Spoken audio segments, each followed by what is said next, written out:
عملت القرنبيط زي ما انتوا شايفين، وطبعا شفتوا طبعا انا وريته لكم دلوقتي، ما اتهراش خالص. هو يا دوب بس خد ايه، خد غلوتين كده ولا ثلاثة وطفيت عليه.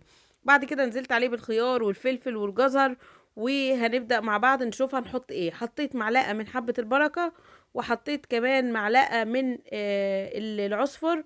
فانا حطيت معلقتين، انت حطي معلقة، ما تزوديش برضو العصفر. تمام. انا بقولك على الحاجات اللي هي اللي زودت معايا اللون، فانا هقولك قلليها.